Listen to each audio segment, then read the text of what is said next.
Audioescuelasabática.com y escuelasabática.cl presentan Guía de Estudio de la Biblia, Lecciones de la Escuela Sabática para Adultos, trimestre octubre-diciembre de 2024. Temas en el Evangelio de Juan. Autores Edward Zinke y Thomas Shepard.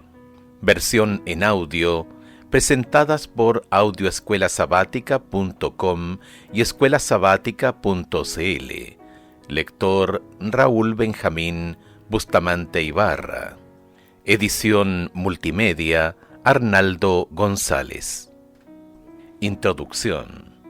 En una tienda de Teherán, Irán, la alfombra persa representaba un antiguo bosque. Recreaba un paisaje suizo, montañas, una cascada, un lago turquesa, laderas boscosas y un amplio cielo azul salpicado de nubes. Cualquiera que hubiera estado en aquella tienda podría haber dedicado su tiempo a notar los detalles, el número de nudos por centímetro cuadrado, el tejido de la alfombra, los distintos matices de color utilizados, todas las minucias que daban como resultado la alfombra. O, por el contrario, podría haberse centrado en las técnicas y los temas que daban a la alfombra su belleza única, el cielo reflejado en el lago, la nieve que cubría las montañas, el bosque verde complementado por el musgo verde intenso. Los temas de la alfombra se combinaban entre sí en un despliegue de belleza hábilmente coordinado para manifestar el esplendor de aquel sereno paraje de los Alpes. Este trimestre estudiaremos otra obra maestra delicadamente elaborada. Esta obra no es el resultado de un pincel sobre un lienzo, ni de una fotografía enmarcada con precisión, ni de una alfombra hábilmente tejida. Se trata más bien de la palabra de Dios expresada artísticamente en el Evangelio de Juan. Las palabras tienen significado dentro de su contexto. Para que alguien entienda lo que la Escritura quiere decir, hay que estudiarla en su contexto, las frases, los capítulos y las secciones inmediatos y el mensaje general de la propia Biblia. Por último, dado que toda la Biblia está inspirada por el Espíritu Santo, cada parte debe estudiarse en el contexto del todo. La intención de este trimestre será comprender el mensaje del Evangelio de Juan, único entre los 4 evangelios, pues a menudo centra su atención en las entrevistas de Jesús con solo 1 o 2 personas como Natanael, Nicodemo, la mujer junto al pozo, el paralítico de Betesda, el ciego de nacimiento, Lázaro y sus hermanas, Pilato, Pedro o Tomás. Muchos de estos relatos solo aparecen en Juan. El Evangelio de Juan es la palabra de Dios transmitida a nosotros a través del apóstol. Como toda la Biblia, es iniciativa de la voluntad de Dios más que de la humana. Juan no fue más que el instrumento voluntario que el Espíritu Santo utilizó para transmitir muchos temas cruciales: la palabra logos, la luz, el pan, el agua, el Espíritu Santo, la unidad, las señales o milagros, el testimonio y la profecía. Estos temas se refuerzan e iluminan mutuamente a lo largo del Evangelio. El estudio de la Biblia se concentra a menudo en el significado de una palabra o de un breve pasaje de las Escrituras. Comprobamos el significado de la palabra en un diccionario bíblico. Examinamos la gramática, el contexto inmediato, el contexto histórico y, utilizando nuestra analogía de la alfombra, nos enfrascamos en el examen del número de nudos por centímetro cuadrado de la tela, los colores y el soporte. Todos estos detalles son importantes. Pero no perdamos la visión del conjunto al examinar los detalles. De hecho, al igual que la alfombra persa puede transportar a alguien a esa hermosa escena alpina, el Evangelio de Juan puede transportarnos a la vida y al ministerio de Jesucristo, cuyo conocimiento constituye la vida eterna. Los detalles tienen la función de orientarnos hacia el cuadro general, que en el caso del Evangelio de Juan es una revelación divinamente inspirada de Jesús, nuestro Señor y Salvador. Edward Zinke, exdirector asociado del Instituto de Investigación Bíblica de la Asociación General de los Adventistas del Séptimo Día. Participa en numerosas actividades y juntas de la Iglesia, entre ellas elabora como vicepresidente de la Junta del Patrimonio de Elena de White y es asesor principal de Adventist Review Ministry. Posee 3 doctorados honoris causa de universidades adventista. Vive en Maryland, Estados Unidos. Thomas Chever, doctor en Teología y en Salud Pública, es investigador y profesor del Nuevo Testamento en el Seminario Teológico Adventista del Séptimo Día de la Universidad Andrews, donde enseña desde el año 2008. Él y su esposa Cherry Chever, doctora en medicina, han servido como misioneros en Malawi y en Brasil. Tienen 2 hijos adultos y 6 nietos.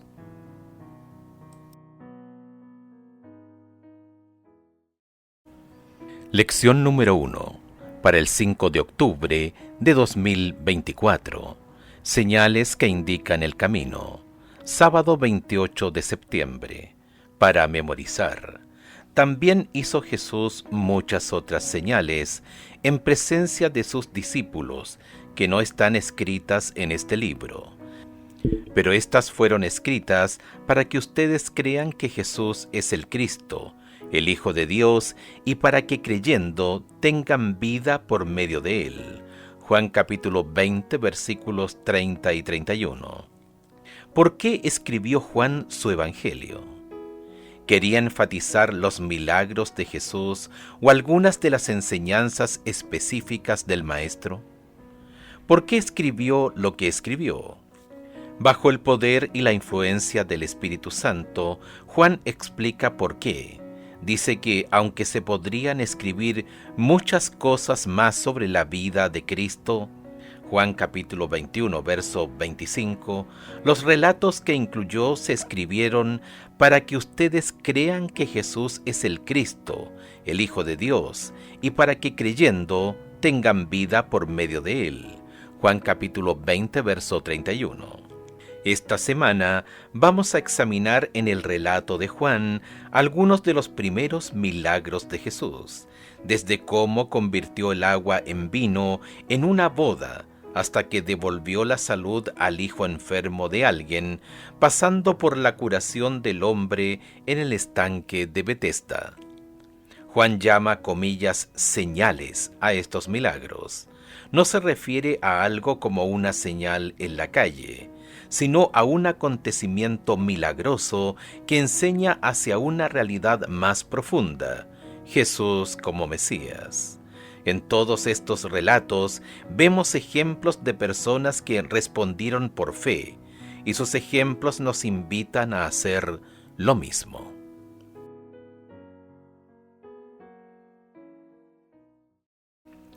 Domingo 29 de septiembre, la boda de Caná. Escucha Juan capítulo 2 versos 1 al 11. ¿Qué señal hizo Jesús en Caná y cómo ayudó así a sus discípulos a creer en él? Al tercer día se hicieron unas bodas en Caná de Galilea, y estaba allí la madre de Jesús. Y fueron también invitados a las bodas Jesús y sus discípulos. Y faltando el vino, la madre de Jesús le dijo: «No tienen vino». Jesús le dijo: «¿Qué tienes conmigo, mujer? Aún no ha venido mi hora». Su madre dijo a los que servían: «Haced todo lo que os dijere». Y estaban allí 6 tinajas de piedra para agua, conforme al rito de la purificación de los judíos, en cada una de las cuales cabían 2 o 3 cántaros. Jesús le dijo: «Llenad estas tinajas de agua», y las llenaron hasta arriba. Entonces les dijo: «Sacad ahora y llevadlo al maestresala». Y se lo llevaron. Cuando el maestresala probó el agua hecha vino, sin saber él de dónde era, aunque lo sabían los sirvientes que habían sacado el agua, llamó al esposo y le dijo: «Todo hombre sirve primero el buen vino, y cuando ya han bebido mucho, entonces el inferior, mas tú has reservado el buen vino hasta ahora». Este principio de señales hizo Jesús en Caná de Galilea, y manifestó su gloria, y sus discípulos creyeron en él. Ver a Jesús realizar el milagro de convertir el agua en vino fue una evidencia favorable a la decisión de los discípulos de seguirlo. ¿Cómo no habría de ser esta una poderosa demostración de que él procedía en verdad de Dios? Probablemente no estaban hasta entonces preparados para entender quién era él realmente. Moisés era el líder de los israelitas y sacó a Israel de Egipto mediante muchas señales y milagros. Deuteronomio capítulo 6 verso 22 y capítulo 26 verso 8. Fue él a quien Dios utilizó para liberar a Israel de los egipcios. Fue, en cierto sentido, su Salvador. Dios profetizó a través de Moisés que vendría un profeta que sería como Moisés. Dios pidió a Israel que lo escuchara. Deuteronomio capítulo 18 verso 15, Mateo capítulo 17 verso 5, Hechos capítulo 7 verso 37. Ese, comillas, profeta era Jesús. Y en Juan capítulo 2, Jesús realizó su primera señal, que a su vez se remontaba a la liberación de los hijos de Israel de Egipto. El río Nilo era un recurso clave y una deidad para los egipcios. Una de las plagas iba dirigida al río. Sus aguas se convirtieron en sangre. En Caná Jesús realizó un milagro similar, pero en lugar de convertir el agua en sangre, la convirtió en vino. El agua procedía de 6 tinajas utilizadas para la purificación de los rituales judíos, lo que vincula aún más el milagro con los temas bíblicos de la salvación. Al relatar el incidente de la conversión del agua en vino y remitirse así al Éxodo, Juan señalaba a Jesús como nuestro libertador. ¿Qué pensó el encargado del banquete acerca del vino sin fermentar que le proporcionó Jesús? En efecto, lo sorprendió la calidad de la bebida, y puesto que ignoraba el milagro que Jesús había obrado, pensó que había dejado lo mejor para el final. El término griego oinos se utiliza tanto para el zumo de uva fresco como para el fermentado. Ver el Diccionario Bíblico Adventista del Séptimo Día, página 1206. Elena de White afirma que el zumo resultante del milagro no era alcohólico. Ver en las bodas de Caná, en el deseado de todas las gentes, página 123. Sin duda, quienes sabían lo que había sucedido estaban asombrados. ¿Qué razones tienes para seguir a Jesús? Si nos han dado muchas, ¿verdad?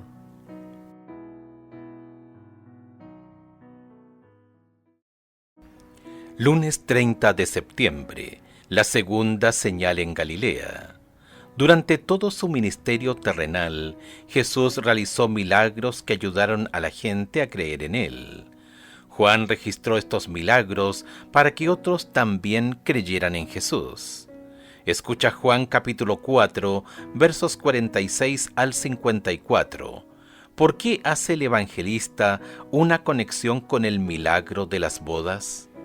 Vino pues Jesús otra vez a Caná de Galilea, donde habían convertido el agua en vino, y había en Capernaum un oficial del rey, cuyo hijo estaba enfermo. Cuando oyó que Jesús había llegado de Judea a Galilea, vino a él y le rogó que descendiese y sanase a su hijo, que estaba a punto de morir. Entonces Jesús le dijo: si no viereis señales y prodigios, no creeréis. El oficial del rey le dijo: Señor, desciende antes que mi hijo muera. Jesús le dijo: ve, tu hijo vive. Y el hombre creyó la palabra que Jesús le dijo, y se fue. Cuando ya él descendía, sus siervos salieron a recibirle y le dieron nuevas diciendo: tu hijo vive. Entonces él les preguntó a qué hora había comenzado a estar mejor, y le dijeron: ayer a las 7 le dejó la fiebre.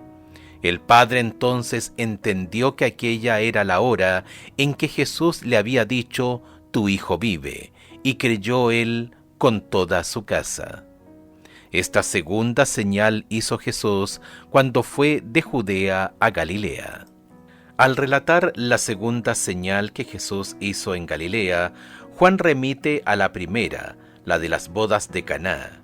Juan parece decir, comillas, las señales que hizo Jesús les ayudarán a comprender quién es Él.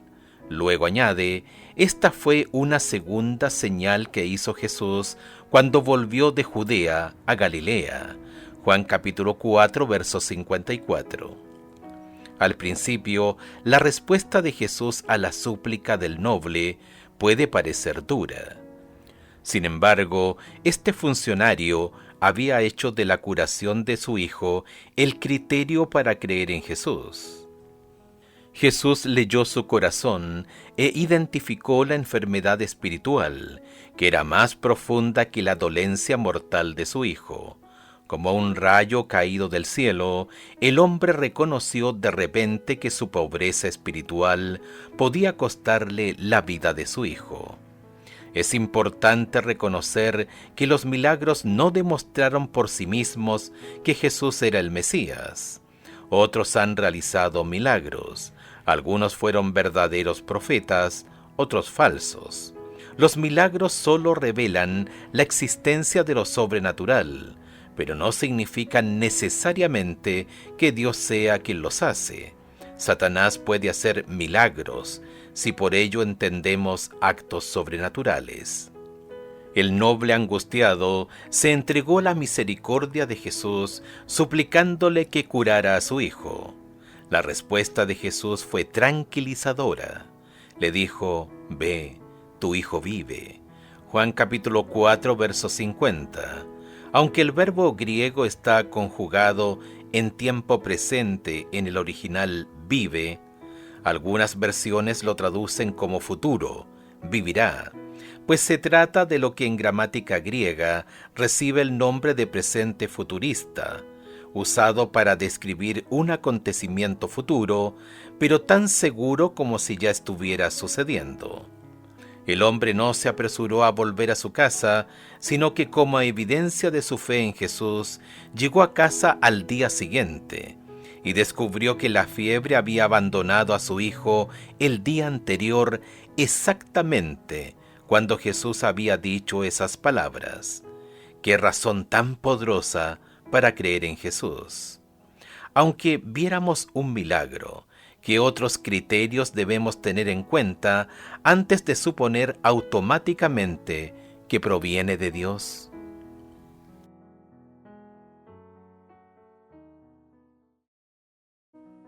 Martes 1 de octubre. El milagro del estanque de Betesda. La siguiente señal que relata Juan tuvo lugar en el estanque de Betesda. Juan capítulo 5 versos 1 al 9. Se creía que un ángel agitaba el agua y que el primer enfermo que entraba en ella quedaba curado. En consecuencia, los pórticos del estanque estaban abarrotados de personas que esperaban ser curadas en la siguiente ocasión. Jesús fue a Jerusalén y al pasar junto a la piscina, vio a la multitud que esperaba. ¡Qué espectáculo! Toda esa gente, algunos seguramente muy enfermos, esperaban y esperaban una curación que seguramente no ocurriría. ¡Qué oportunidad para Jesús! Escucha Juan capítulo 5 versos 1 al 9. Puesto que todos los que estaban junto a la piscina querrían sin duda recuperar la salud, ¿por qué preguntó Jesús al paralítico si quería ser curado? Después de estas cosas, había una fiesta de los judíos, y subió Jesús a Jerusalén. Y hay en Jerusalén, cerca de la puerta de las ovejas, un estanque, llamado en hebreo Betesda, el cual tiene 5 pórticos. En estos yacía una multitud de enfermos, ciegos, cojos y paralíticos, que esperaban el movimiento del agua, porque un ángel descendía de tiempo en tiempo al estanque y agitaba el agua, y el que primero descendía al estanque, después del movimiento del agua, quedaba sano de cualquier enfermedad que tuviese. Y había allí un hombre que hacía 38 años que estaba enfermo. Cuando Jesús lo vio acostado y supo que llevaba ya mucho tiempo así, le dijo: ¿Quieres ser sano? Señor, le respondió el enfermo, no tengo quien me meta en el estanque cuando se agita el agua, y entre tanto que yo voy, otro desciende antes que yo. Jesús le dijo: levántate, toma tu lecho y anda. Y al instante aquel hombre fue sanado, y tomó su lecho y anduvo, y era día de reposo aquel día. Cuando alguien ha estado enfermo durante mucho tiempo, la enfermedad se convierte en la norma, y por extraño que parezca, a veces puede resultar un poco inquietante dejar atrás la discapacidad. El hombre da a entender en su respuesta que quiere curarse. El problema es que está buscándola en el lugar equivocado, mientras aquel que hizo las piernas del hombre está de pie justo delante de él. El hombre no sabía quién le estaba hablando, aunque después de la curación comenzó sin duda a comprender que Jesús era, de hecho, alguien muy especial. Comillas, Jesús no pide a este enfermo que ejerza fe en él. Dice simplemente: levántate, toma tu lecho y anda. Pero la fe del hombre se aferra a esa palabra. En cada nervio y músculo pulsa una nueva vida y se transmite a sus miembros inválidos una actividad sana. Sin la menor duda, dedica su voluntad a obedecer a la orden de Cristo y todos sus músculos le responden. Da un salto, se pone de pie y encuentra que es un hombre activo. Jesús no le había dado seguridad alguna de ayuda divina. El hombre podría haberse detenido a dudar y haber perdido su única oportunidad de sanar, pero creyó la palabra de Cristo y al obrar de acuerdo con ella recibió fuerza. Elena de White, El deseado de todas las gentes, página 172. Más tarde, Jesús se encontró con el hombre en el templo y le dijo, comillas, mira que has sido sanado. No peques más, para que no te venga algo peor. Juan capítulo 5, verso 14. ¿Cuál es la relación entre la enfermedad y el pecado? ¿Por qué debemos entender que no todas las enfermedades son el resultado directo de pecados específicos?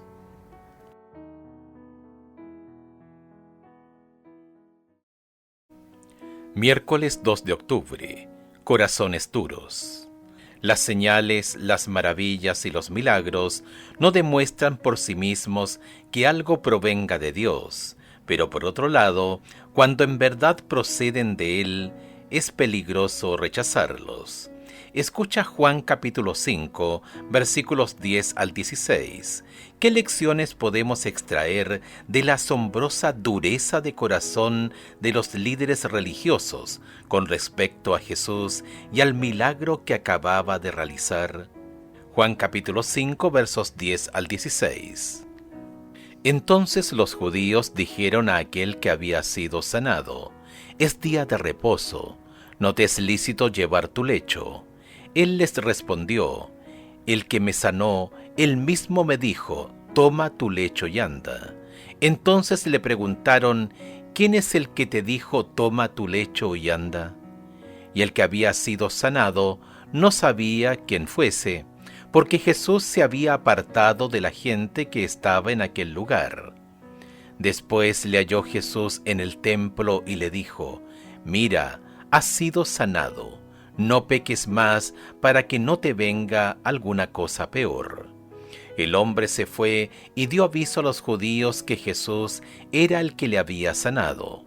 Y por esta causa los judíos perseguían a Jesús y procuraban matarle, porque hacía estas cosas en el día de reposo. Cuando Jesús se reveló al hombre que había sido sanado, éste dijo inmediatamente a los líderes religiosos que había sido Jesús. Sin duda esa era una ocasión para alabar a Dios, pero en lugar de ello los líderes perseguían a Jesús y procuraban matarlo porque hacía estas cosas en sábado. Juan capítulo 5, verso 16. Las curaciones eran permitidas en sábado solo en casos de emergencia. Este hombre había estado incapacitado durante 38 años, por lo tanto su curación no era una emergencia. Además, ¿qué necesidad había sido de que cargara con su lecho? Alguien con el poder de Dios para realizar tal milagro también sabía sin duda que no estaba permitido cargar una estera en el día de reposo. Claramente Jesús estaba tratando de llevarlos a verdades bíblicas más profundas, más allá de las reglas y las regulaciones humanas que en algunos casos habían sofocado la verdadera fe. ¿Qué enseñan estos otros relatos acerca de cuán espiritualmente obcecadas pueden ser las personas a pesar de las evidencias? Juan capítulo 9, versos 1 al 16. Al pasar Jesús vio a un hombre ciego de nacimiento, y le preguntaron sus discípulos diciendo: Rabí, ¿quién pecó, éste o sus padres, para que haya nacido ciego? Respondió Jesús: no es que pecó éste ni sus padres, sino para que las obras de Dios se manifiesten en él. Me es necesario hacer las obras del que me envió, entre tanto que el día dura. La noche viene cuando nadie puede trabajar. Entre tanto que estoy en el mundo, luz soy del mundo. Dicho esto, escupió en tierra e hizo lodo con la saliva, y untó con el lodo los ojos del ciego. Y le dijo: ve a lavarte en el estanque de Siloé, que traducido es enviado. Fue entonces y se lavó y regresó viendo. Entonces los vecinos y los que antes le habían visto que era ciego decían: ¿no es este el que se sentaba y mendigaba? Unos decían: él es, y otros: a él se parece. Él decía: yo soy. Y le dijeron: ¿cómo te fueron abiertos los ojos? Respondió él y dijo: aquel hombre que se llama Jesús hizo lodo, me untó los ojos y me dijo: ve al Siloé y lávate. Y fui y me lavé y recibí la vista. Entonces le dijeron: ¿dónde está él? Él dijo: no sé. Llevaron ante los fariseos al que había sido ciego, y era día de reposo cuando Jesús había hecho el lodo y le había abierto los ojos. Volvieron pues a preguntarle también los fariseos cómo había recibido la vista. Él les dijo: me puso lodo sobre los ojos y me lavé y veo. Entonces algunos de los fariseos decían: ese hombre no procede de Dios, porque no guarda el día de reposo. Otros decían: ¿cómo puede un hombre pecador hacer estas señales? Y había disensión entre ellos. Marcos capítulo 3, versos 22 y 23. Pero los escribas que habían venido de Jerusalén decían que tenía a Belcebú, y que por el príncipe de los demonios echaba fuera los demonios. Y habiéndolos llamado, les decía en parábolas: ¿cómo puede Satanás echar fuera a Satanás? Mateo capítulo 12, versos 9 al 14. Pasando de allí, vino a la sinagoga de ellos, y aquí había allí uno que tenía seca una mano, y preguntaron a Jesús para poder acusarle: ¿Es lícito sanar en el día de reposo? Él les dijo: ¿Qué hombre habrá de vosotros que tenga una oveja, y si ésta cayera en un hoyo en día de reposo, no le eche mano y la levante? Pues cuánto más vale un hombre que una oveja. Por consiguiente, es lícito hacer el bien en los días de reposo. Entonces dijo aquel hombre: extiende tu mano. Y él la extendió, y le fue restaurada sana como la otra. Y salidos los fariseos, tuvieron consejo contra Jesús para destruirle. ¿Cómo podían estar tan ciegos estos líderes religiosos?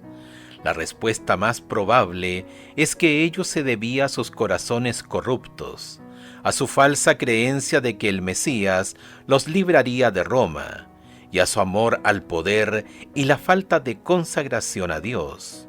Todo esto contribuyó a que rechazaran la verdad que tenían delante. Escucha Juan capítulo 5 versos 38 al 42. ¿Cuál fue la advertencia de Jesús? ¿Qué podemos aprender de estas palabras? Es decir, ¿qué puede haber en nosotros que nos impida percibir las verdades que necesitamos conocer y aplicar a nuestra vida? Ni tenéis su palabra morando en vosotros, porque a quien Él envió, vosotros no creéis. Escudriñad las Escrituras, porque a vosotros os parece que en ellas tenéis la vida eterna, y ellas son las que dan testimonio de mí, y no queréis venir a mí para que tengáis vida. Gloria de los hombres no recibo, mas yo os conozco, que no tenéis amor de Dios en vosotros.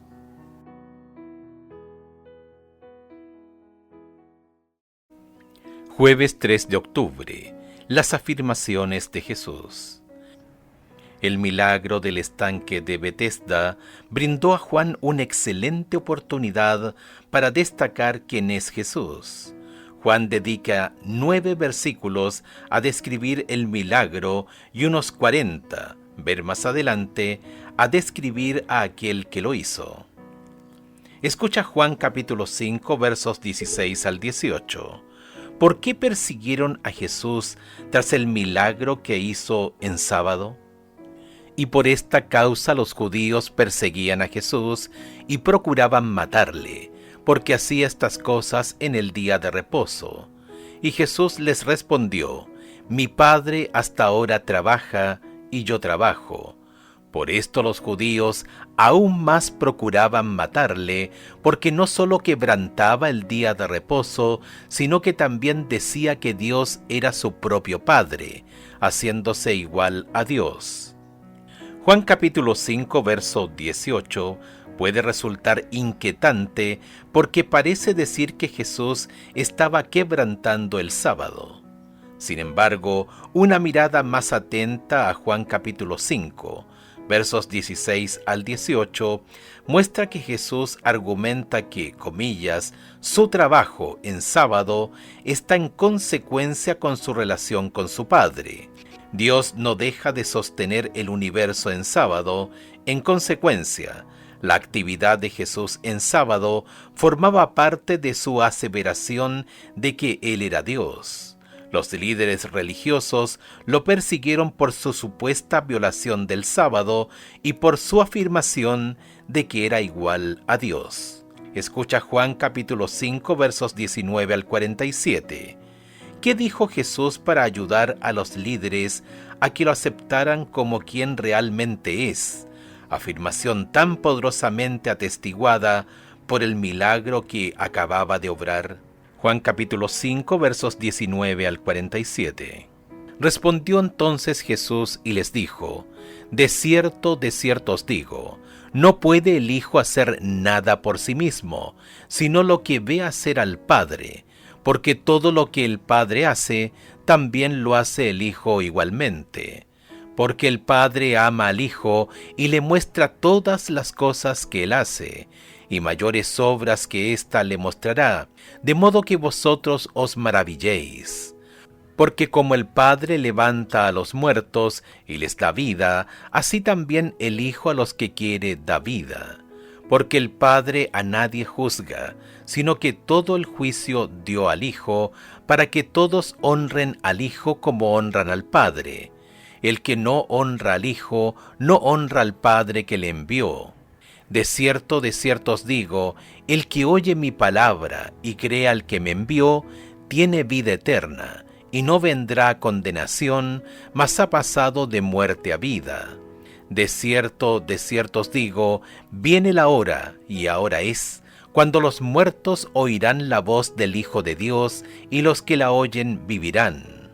Porque como el Padre tiene vida en sí mismo, así también ha dado al Hijo el tener vida en sí mismo, y también le dio autoridad de hacer juicio, por cuanto es el Hijo del Hombre.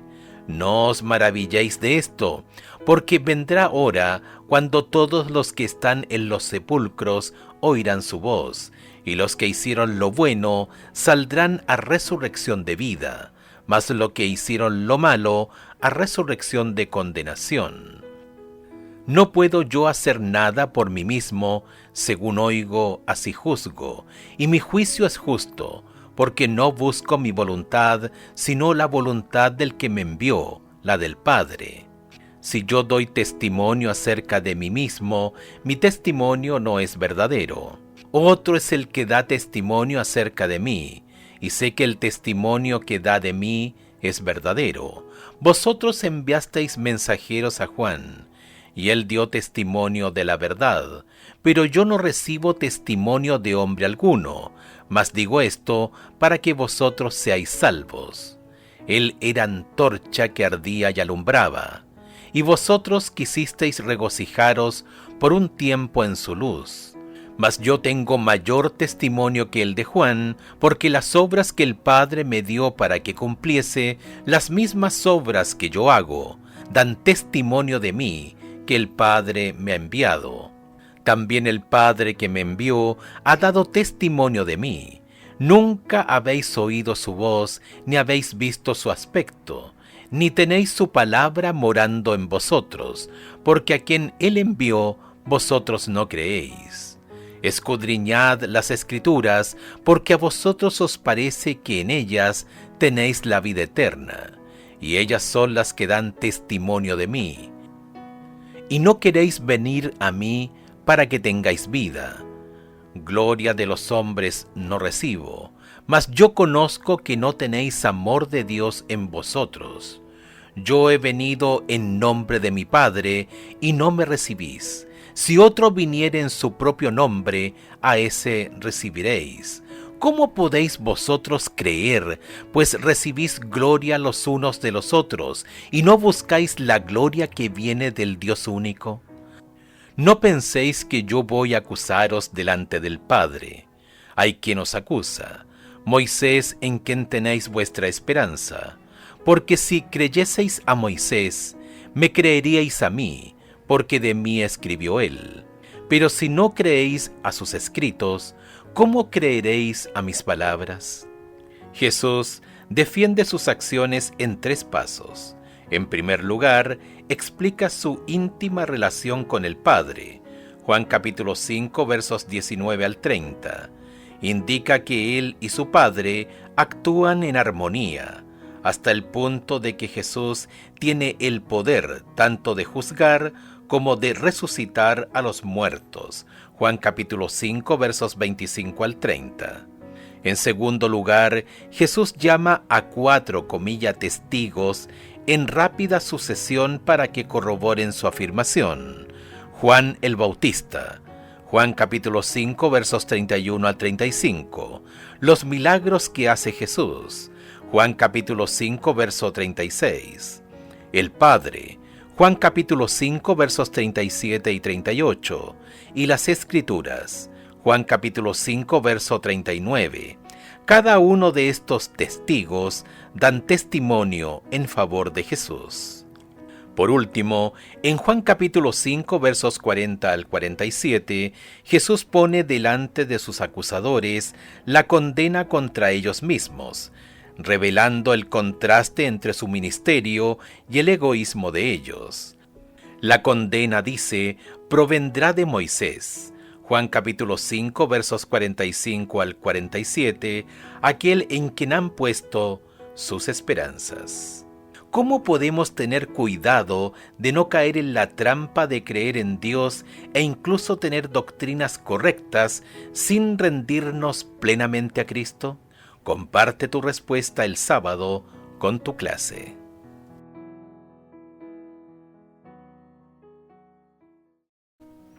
Viernes 4 de octubre. Para estudiar y meditar. Comillas, Jesús no le había dado seguridad alguna de ayuda divina. El hombre podría haberse detenido a dudar y haber perdido su única oportunidad de sanar, pero creyó en la palabra de Cristo y al obrar de acuerdo con ella, recibió fuerza. Por medio de la misma fe, podemos recibir curación espiritual. El pecado nos separó de la vida de Dios. Nuestra alma está paralizada. Por nosotros mismos somos incapaces de vivir una vida santa como aquel lisiado lo era de caminar. Son muchos los que comprenden su impotencia y anhelan esa vida espiritual que los pondría en armonía con Dios y luchan en vano para obtenerla. En su desesperación claman: «Miserable hombre de mí, ¿quién me librará de este cuerpo de muerte?». Alcen la mirada a esas almas que luchan presa de la desesperación. El Salvador se inclina hacia el adquirido por su sangre, diciendo con inefable ternura y compasión: «¿Quieres ser sano?». Él los invita a levantarse llenos de salud y paz. No esperen hasta sentir que son sanos. Crean en su palabra y se cumplirá. Pongan su voluntad de parte de Cristo. Quieran servirlo y al obrar de acuerdo con su palabra, recibirán fuerza. Cualquiera que sea la mala práctica, la pasión dominante que haya llegado a esclavizar el alma y el cuerpo por haber cedido largo tiempo a ella, Cristo puede y anhela librarlos. Él impartirá vida al alma de los que están muertos en sus transgresiones y pecados. Librará al cautivo que está sujeto por su debilidad, la gracia y las cadenas del pecado. Elena de White, El deseado de todas las gentes, páginas 172 y 173. Jesús rechazó el cargo de blasfemia. «Mi autoridad», dijo él, «por hacer la obra de la cual me acusan, es que soy el Hijo de Dios, uno con él en naturaleza, voluntad y propósito». El deseado de todas las gentes, página 178.